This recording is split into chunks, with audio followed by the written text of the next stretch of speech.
పిలిచిండు, సవాల్ చేసిండు. మళ్ళీ మేము పోతే పిరికి సన్నాసిలాగా పారిపోయాడు.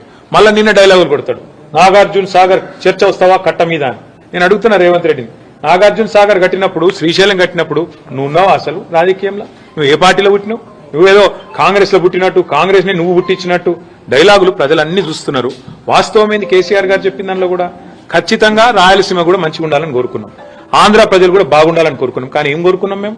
మా రాష్ట్ర ప్రజల ప్రయోజనాలు నెరవేరిన తర్వాత, తెలంగాణ రైతాంగం ప్రయోజనాలు సమృద్ధిగా పూర్తి స్థాయిలో డిఫైన్ చేయబడ్డ తర్వాత, గోదావరి మిగులు జలాల్లో మా వాటా తేలాలి, నికర జలాల్లో మా వాటా తేలాలి, కృష్ణలో మా వాటా తేలాలి, మా అవసరాలు పూర్తి కావాలి. ఆ తర్వాత కిందికి పోయే నీళ్లు మీరు వాడుకోండి, మేము వద్దంటలేం.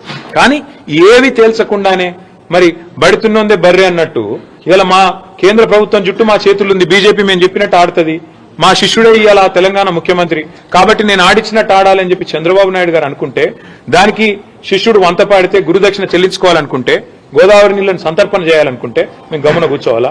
తెలంగాణ వాటా తేల్చండి.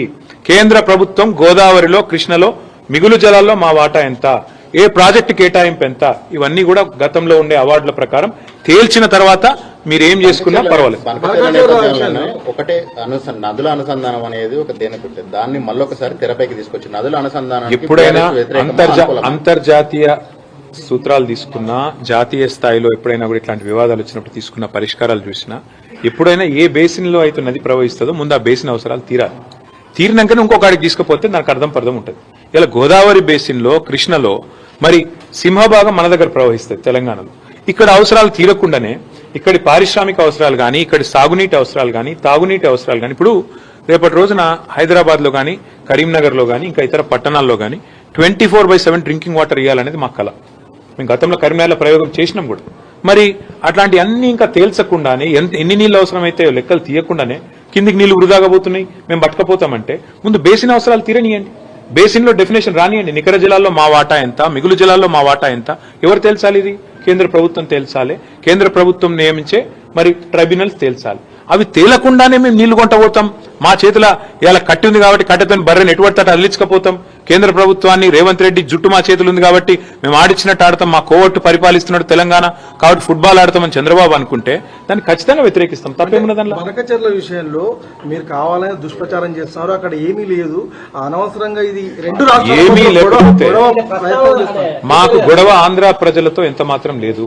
ఆంధ్రాలో ఉండేది కూడా రైతులే, ఆంధ్రాలో ఉండేది కూడా ప్రజలే. వాళ్ళ మంచి కోరుకునే వాళ్ళని తప్ప వాళ్ళు చెడు కోరుకోం. కానీ మేమేమంటున్నాం, తెలంగాణలో ప్రవహించే, సింహభాగం ప్రవహించే గోదావరిలో గాని, కృష్ణలో గాని మా హక్కు తేల్చండి అని కేంద్రాన్ని అడుగుతున్నాం. తప్పేముంది?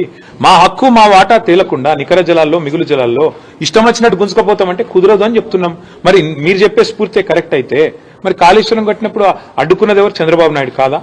ఉత్తరాలు రాసింది ఎవరు? ఇదే ఆదిత్యనాథ్ దాస్ కాదా? ఉత్తరాలు రాసి కేంద్ర ప్రభుత్వంలో మీ పలుకుబడిని ఉపయోగించి మా ప్రాజెక్టులను అడ్డుకునే ప్రయత్నం చేయలేదా? మేము అడ్డుకుంటలేం.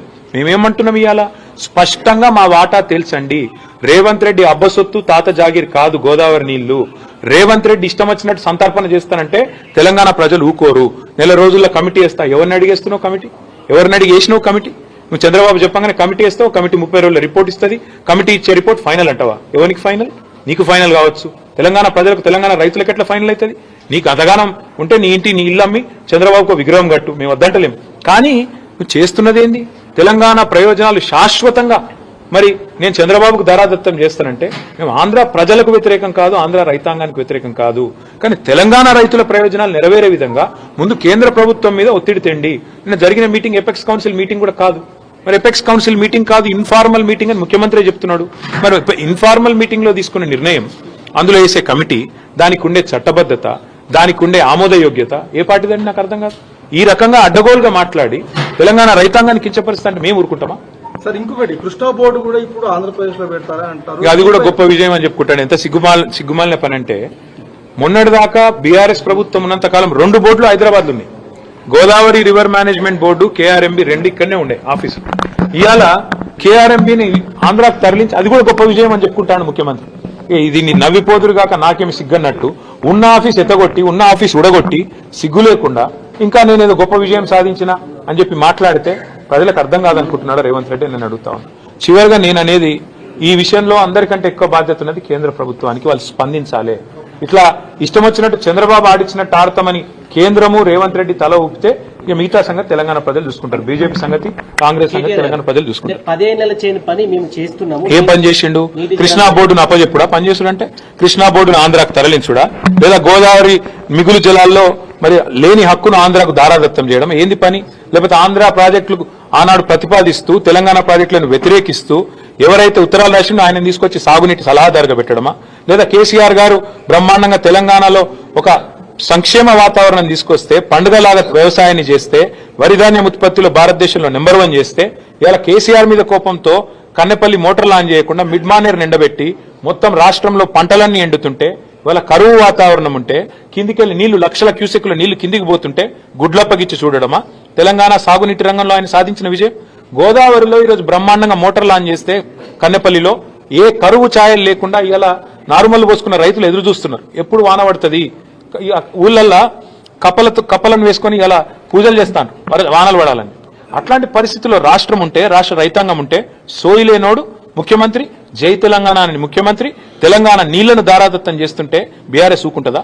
ఖచ్చితంగా కొట్లాడతాం, గొంతు విప్పి పోరాడతాం, చివరిదాకా తెగించి కొట్లాడతాం. అంటే మేమే జవాబిస్తామని కాంగ్రెస్ వాళ్ళ మేమే జవాబిస్తామంటున్నాం, మీరు మాత్రం రెచ్చగొడుతున్నారు ప్రజలని చెప్పి నిన్న రేవంత్ రెడ్డి చెప్పారు. హక్కుల గురించి మేము ప్రశ్నిస్తే రెచ్చగొట్టడం అవుతుందా? గోదావరి నీళ్లలో మిగులు జలాల్లో తెలంగాణ వాటా ఎంత? తెలంగాణ ప్రభుత్వం అడిగింది ఎంత? నిన్నటి మీటింగ్ లో కేంద్ర ప్రభుత్వం చెప్పింది ఏంది? ఏతి తేలకుండానే 30 రోజుల్లో కమిటీ వేస్తా, కమిటీ రిపోర్ట్ ఇచ్చి తెలంగాణ ప్రాజెక్టులేమో దశాబ్దాల పాటు, 1 కాదు 2 కాదు, దశాబ్దాల పాటు అంతర్రాష్ట్ర వివాదాల పేరిట ఇంతకుముందు సోదరుడు చెప్పిన ఇచ్చంపల్లి గాని, దేవాదుల గాని, ఇంకా తొమ్మిడిహట్టి గాని, ఇంకోటి గాని, ఇవన్నీ కూడా అంతర్రాష్ట్ర వివాదాల పేరిట దశాబ్దాలు నలిగినా రేవంత్ రెడ్డి కాంగ్రెస్ కి చీమగుడినట్టు అనిపించేది. కానీ చంద్రబాబు అడగంగానే 30 రోజుల్లో రిపోర్ట్ రావాలి, 31వ రోజు గోదావరి జలాలు కింది కురకాలి, పొంగి పొరలాలి, తెలంగాణ మాత్రం ఎండాలి. ఇదా నీతి. అందుకే మేము అంటున్నాం, ఎవడు అబ్బసొత్తని ఇస్తావు నువ్వు గోదావరి జలాల మీద హక్కు? ఎవడు చెప్పిండు నీకు 30 రోజుల కమిటీ ఒప్పుకోమని? ఆ కమిటీ జనరల్ ఏ కమిటీ అయినా, ఆఫీసర్స్ కమిటీ కానీ, ఎక్స్పర్ట్స్ కమిటీ కానీ, it is merely advisory in nature.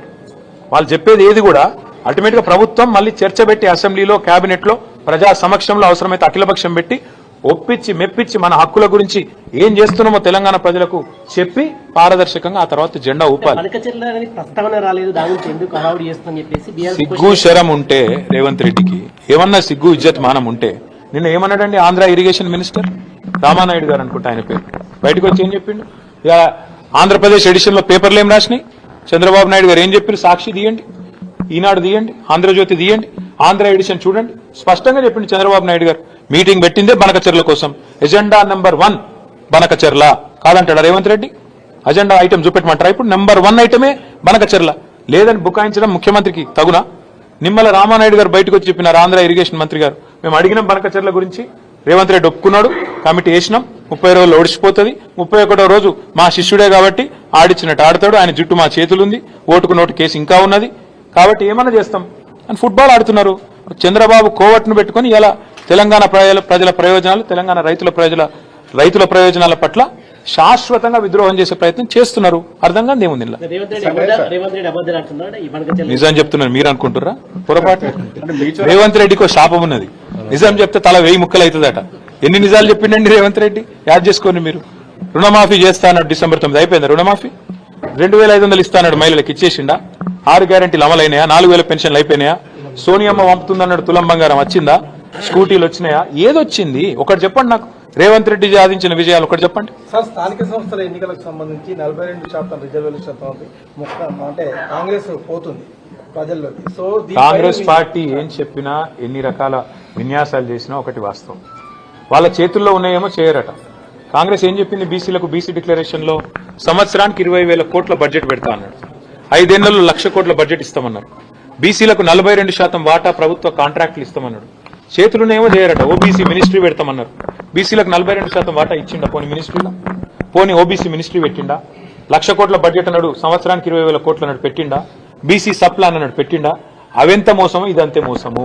నేతి బీరకాయల నెయ్యి ఎంత ఉంటుందో కాంగ్రెస్ పార్టీ బీసీ డిక్లరేషన్ లో కూడా బీసీల పట్ల చిత్తశుద్ధి గంతే ఉన్నది.